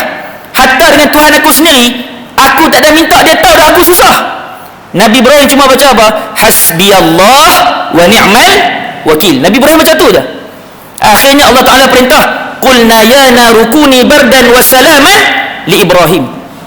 Kita mengaji sains, ada kos, ada efek, ada sebab, ada kesan. Bila ada panas, bila ada api, maka kesannya panas. Allah boleh je, wahai api padam olehmu, padamlah kamu. Tapi Allah Ta'ala kata apa? Ya nar kuni bardan, wahai api jadi sejuklah kamu. Maknanya berlawanan dengan apa yang fitrah tu. Boleh Allah Ta'ala buat. Sebelum minta, Allah Ta'ala dah tolong. Nabi Musa doa, ya Allah lapangkan dadaku, lapangkan dadaku, Rabbi syrah li sadri. Nabi Muhammad tak ada minta, Allah Ta'ala kata alam nashrah laka sadrak, wahai Muhammad bukankah kami telah lapangkan dada kamu. Nabi Musa doa lagi, wa yassir li amri, ya Allah permudahkan urusanku. Nabi Muhammad tak ada minta, Allah Ta'ala sebut wa nuyassiruka lil yusra. Semua boleh sambung. Kami permudahkan bagi kamu wahai Muhammad dalam urusan agama ni di dunia dan akhirat. Tak ada minta lagi, Allah Ta'ala sebut dah wa nuyassiruka lil yusra. Tu Allah Ta'ala punya sayang Nabi kita Muhammad sallallahu alaihi wasallam. Nabi Ibrahim apa dah ayat dalam Quran? Wala tukhzini yauma yub'atsun yauma la yanfa'u malun wala banun illa man atallaha biqalbin salim. Doa setiap hari pada Allah, wala tukhzini yauma yub'atsun, wala tukhzini yauma yub'atsun. Ya Allah jangan kau hina diri aku ni kat mahsyar esok. Ya Allah jangan kau hina pengisikkan aku, pelekehkan aku di akhirat esok. Nabi Muhammad tak ada minta, Allah Ta'ala muliakan Nabi bahkan dengan siapa saja yang bersama dengan Nabi. Nabi Ibrahim doa, ya Allah jangan hina aku di akhirat esok, jangan hina aku di mahsyar esok. Tapi Nabi Muhammad tak ada minta, Allah Ta'ala sebut apa dalam Quran? Yauma la yukhzillahu an-nabiyya wallazina amanu ma'ahu. Hari akhirat esok adalah hari di mana Allah Ta'ala takkan hina Nabi Muhammad wallazina amanu ma'ahu, dan juga siapa saja yang beriman yang bersama dengan Nabi kita Muhammad sallallahu alaihi wasallam. Sebab itu kita ajak ramai-ramai jangan lupa jasa Nabi kita Muhammad sallallahu alaihi wasallam. Kena rajin ketuk pintu hati kita untuk basahkan lidah menyebut nama Nabi kita Muhammad sallallahu alaihi wasallam, memuji Nabi kita Muhammad sallallahu alaihi wasallam, berselawat ke atas Nabi kita Muhammad sallallahu alaihi wasallam. Kita tak pernah minta pada Allah untuk jadi umat Nabi Muhammad sallallahu alaihi wasallam, tapi Allah takdirkan kita, letakkan kita, masukkan kita jadi umat Nabi Muhammad sallallahu alaihi wasallam, maka kita dimuliakan asbab sabit dengan Nabi kita Muhammad sallallahu alaihi wasallam yang Allah Ta'ala sebut kuntum khaira ummatin ukhrijat linnas ila akhir al-ayah. Tu jasa Nabi kita Muhammad sallallahu alaihi wasallam. Jadi janganlah duk rasa malas lagi, jangan duk rasa berat lagi nak baca hadis Nabi, nak buat sunnah Nabi, nak kenal Nabi melalui sirah, apa saja yang berkait dengan Nabi sallallahu alaihi wasallam. Jadilah orang pertama yang berlumba-lumba nak ada sebab dengan Nabi sallallahu alaihi wasallam. Ada soalan tak? Saya pasal perasan banyak kali dah duk tukar sila tu, saya faham isyarat tu. Pasal duk atas kursi dia tak rasa apa, duk di bawah lah. Ada soalan?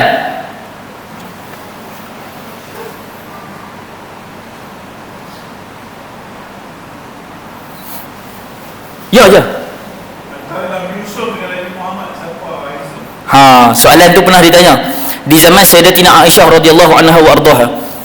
Kalau betul Nabi Muhammad sallallahu alaihi wasallam lebih segala-galanya, bahkan dalam bab ketampanan pun Nabi Muhammad lebih daripada Nabi Yusuf, kenapa wanita-wanita di Madinah tak ada seorang pun yang terpotong jarinya macam mana wanita di Mesir zaman Nabi Yusuf alaihissalam, ketika mana Zulaikha ataupun dalam Quran disebut sebagai Imra'atu Aziz, bagi dekat semua isteri pembesar apple dengan pisau.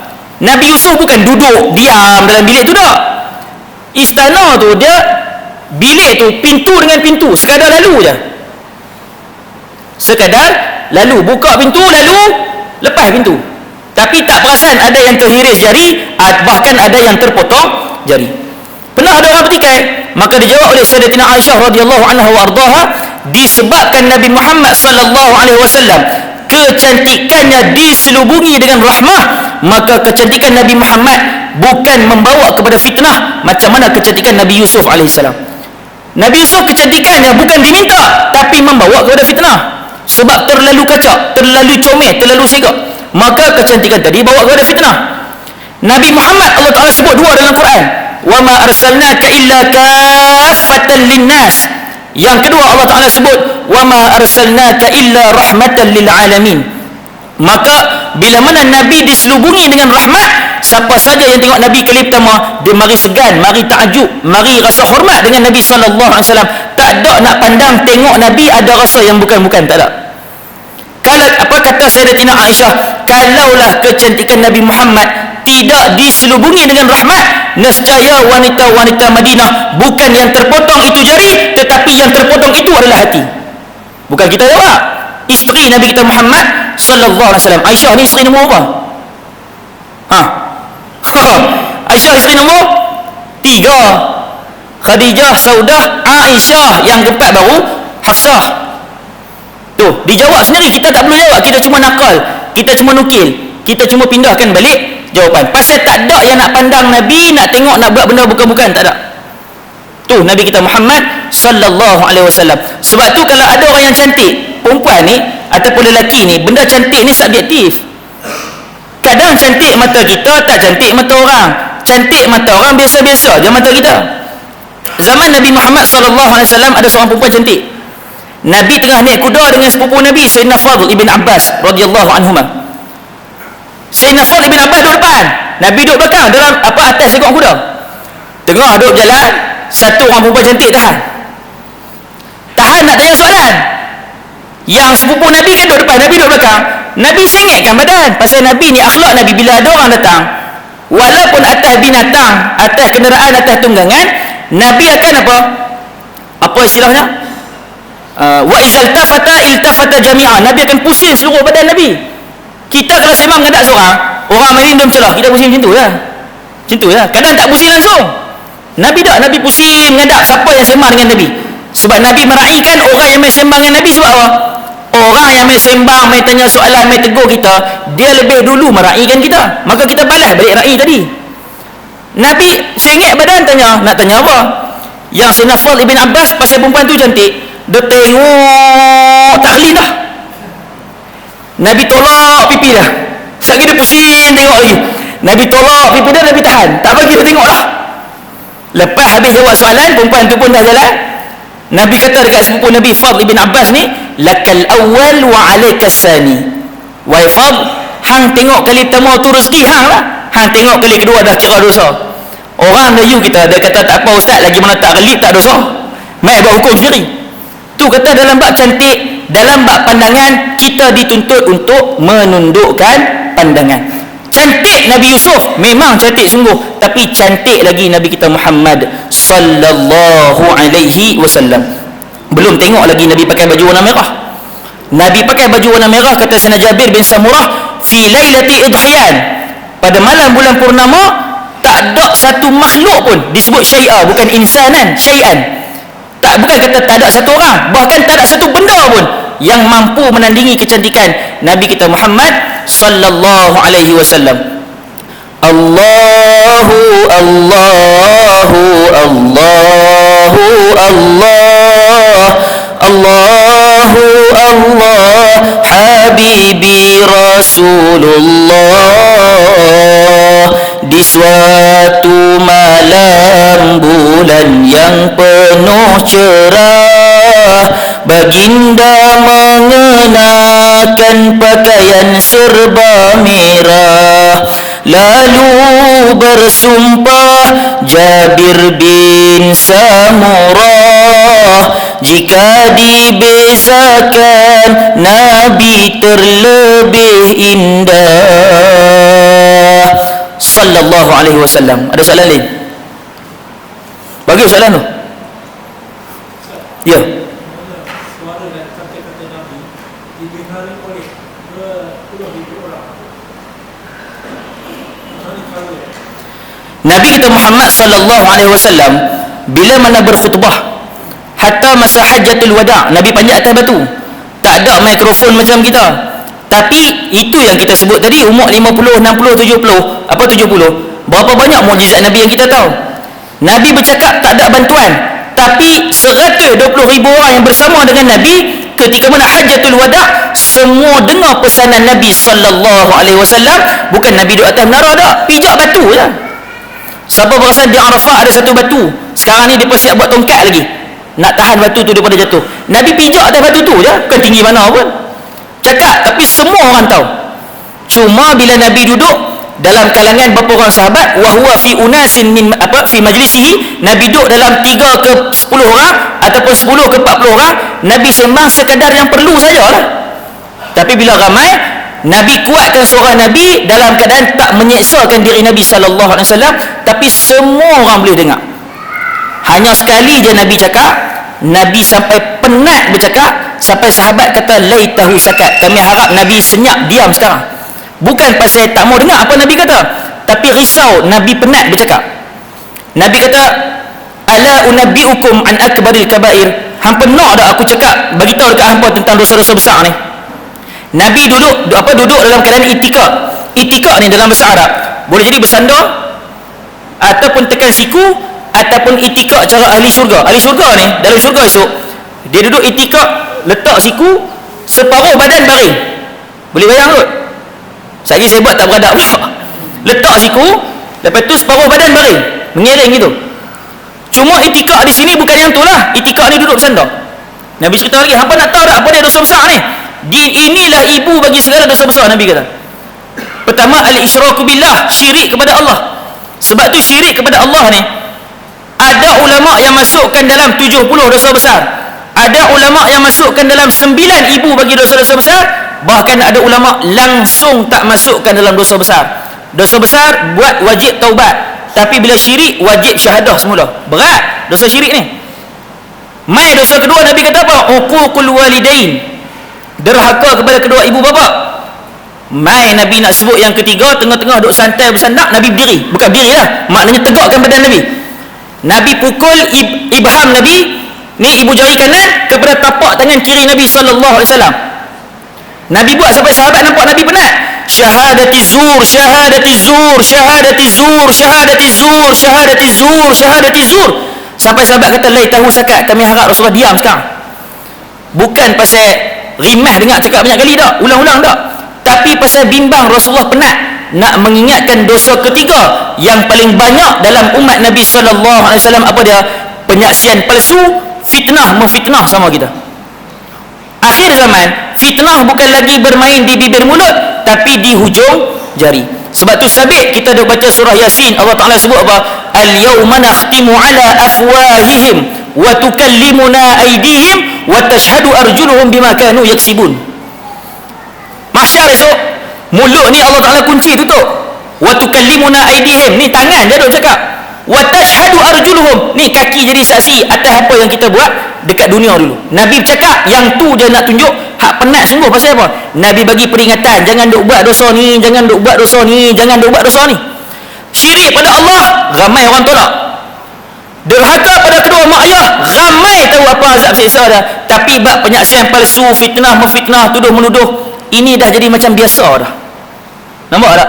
Pasal tu Nabi tekan sungguh-sungguh. Nabi pukul ibu jari Nabi kepada tapak tangan kiri. Nabi sebut sampai orang lain yang tengok yang rasa penat dengan cara Nabi bercakap. Adapun pada kebiasaan keadaan, Nabi cakap biasa aja, tapi didengari oleh semua yang hadir. Moga-moga menjawab soalan. Ada lagi soalan lain?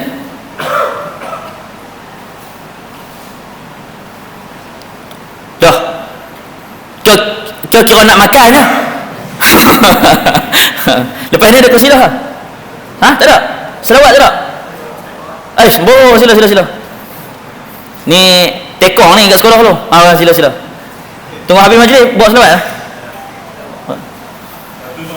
Ya, soalan. Bolehkah kita berdoa supaya musuh kita mati cepat? Allah. Musuh Islam juga. Nabi kita Muhammad sallallahu alaihi wasallam pernah satu ketika lalu jenazah Yahudi. Yahudi bukan Islam. Yahudi lalu depan Nabi, Nabi menangis. Nabi menangis pasal apa? Sahabat tanya, ya Rasulullah, itu kan jenazah Yahudi, kenapa Tuhan menangis? Nabi kata apa? Mafhumnya atau maqal, dah terlepas satu jiwa daripada genggaman aku. Sebab Nabi ni matlamatnya nak tarik seramai mungkin umat Nabi SAW untuk masuk syurga. Pasal umat Nabi ni ada dua. Pertama ummatul hidayah, yang kedua ummatul dakwah. Ummatul hidayah ni apa? Kita. Umat Islam yang dah pun dapat hidayah Islam. Tu Nabi sebut ummatul hidayah. Yang kedua, ummatud da'wah, umat yang belum Islam tapi Nabi nak ajak masuk Islam. Nabi tak mau ending orang ni jadi ahli neraka. Sebab hanya yang beriman, hanya yang Islam dapat kemuncak nikmat paling tinggi. Apa dah kemuncak nikmat paling tinggi? Dapat melihat zat Allah Subhanahu wa taala di akhirat esok, di syurga Allah Subhanahu wa taala. Dalam Quran Allah Taala sebut, wujuhun yawma idzin nadhirah ila rabbiha nazirah. Akhirat esok, wujuhun yawma idzin nadhirah, wajah orang beriman yang akan bercahaya. Pasal apa? Ila rabbiha nazirah, pasal dapat tengok zat Allah Subhanahu wa taala. Kemuncak nikmat itu hanya akan dikecapi oleh orang Islam dan beriman, bukan orang kafir.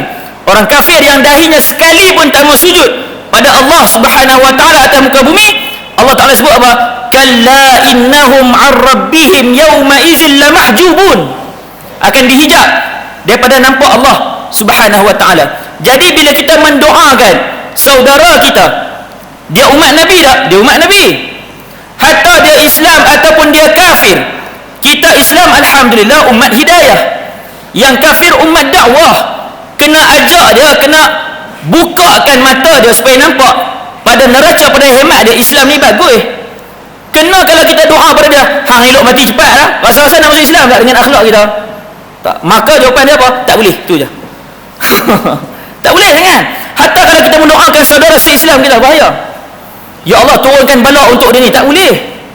Yang kita boleh apa? Ya Allah ketuk pintu hati dia untuk berubah. Kalau ada orang buat dosa sekalipun, yang kita boleh benci apa? Perbuatan dia, bukan batang tubuh dia, bukan diri dia. Dia minum arak, dia maksiat, dia buat apa pun, kita benci perbuatan dia, bukan kita benci batang tubuh, empunya tubuh tu, nama dia apa, bukan.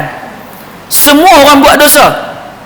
Kullu bani Adam khata' wa khairul khata'in at-tawwabun. Semua buat dosa belaka, tapi sebaik-baik orang yang buat dosa adalah yang bertaubat kepada Allah Subhanahu wa taala. Kalaulah sahabat kita tadi tu Islam ke bukan Islam ke, dia dengar yang kita ni mendoakan keburukan untuk dia, rasa-rasa dia lagi dekat ke lagi jauh dengan kita? Lagi jauh. Maka nak mengelak mudarat lebih besar, doa yang baik-baik untuk dia. Kalau dia nak ajak kita berdebat, Allah Ta'ala kata apa? Wa'arid anil jahilin, tinggalkan orang yang jahil. Dan kalau nak ajak juga cari pasal, Allah Ta'ala sebut idza khatabahumul jahiluna qalu salama. Main nak ajak berdebat ke apakah? Qalu salam, sejahtera atas kamu, dah sudah, jangan duk layan dah. Moga-moga menjawab soalan. Ada lagi soalan?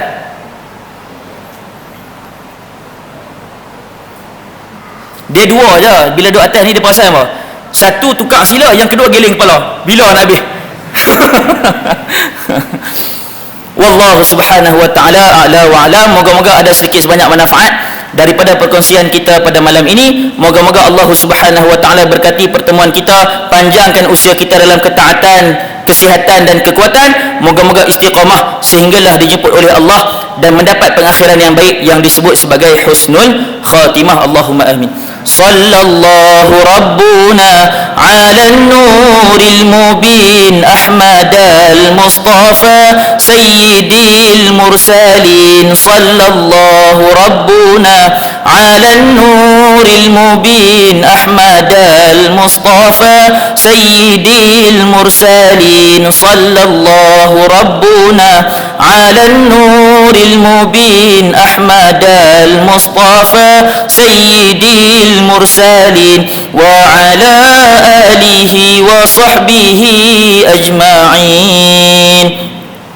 أعوذ بالله من الشيطان الرجيم. بسم الله الرحمن الرحيم. الحمد لله رب العالمين والصلاة والسلام على أشرف الأنبياء والمرسلين وعلى آله وصحبه أجمعين. اللهم علمنا ما ينفعنا وانفعنا بما علمتنا وزدنا علما. إن الله وملائكته يصلون على النبي يا أيها الذين آمنوا صلوا عليه وسلموا تسليما. اللهم صل أفضل الصلاة على أسعد مخلوقاتك سيدنا محمد وعلى آله وصحبه وسلم عدد معلوماتك ومداد كلماتك كلما ذكرك الذاكرون وغفل عن ذكره الغافلون. وصلى الله على سيدنا محمد وعلى آله وصحبه وبارك وسلم والحمد لله رب العالمين. Saya mohon maaf ambil masa ayah ibu, tuan-tuan perempuan semua. Moga-moga bertemu lagi di lain masa dengan izin Allah Subhanahu wa taala. Aqulu qawli hadza wa astaghfirullah azim li wa lakum. Wassalamu alaikum warahmatullahi wabarakatuh. Astagfirullah.